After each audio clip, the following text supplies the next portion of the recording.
Today and to congratulate all of the graduates for your hard work. You have certainly earned the honor that you received today. I want to share with you one quick story for you to remember. Back at my home, there is a tree in my front yard, in the yard out front of my house, and I love trimming my tree.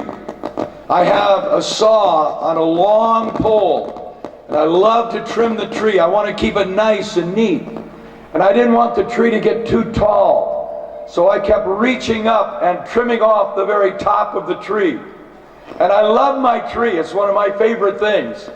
But when the heat of the summer came, I noticed that my tree had many branches that were beginning to die. The leaves had turned brown, and even the branch itself was withering and dying.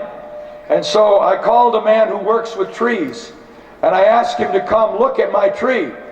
And I said, "Why is my tree dying? Why are these branches dying?" And he said, "You have over-trimmed your tree. The heat of the sun comes and is literally baking these branches." And I had to take newspaper and wrap up all the branches of my tree to protect them from the sun. So it wasn't a pretty tree anymore. It looked like a large newspaper. And the man who works on trees said this to me, and I'll never forget this saying. He said, "Pastor Mark, a tree needs its own shade. The same shade that it provides to others, it needs itself. If the tree does not have its own shade, it will die."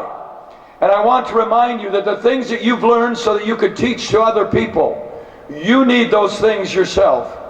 Never get so caught up in ministering to others that you forget to take heed to yourself. The Bible says, meditate on these things. Give yourself wholly to these things so that your progress can appear unto all. And so I would simply remind you of my mistake with my tree. A tree needs its own shade or it will die.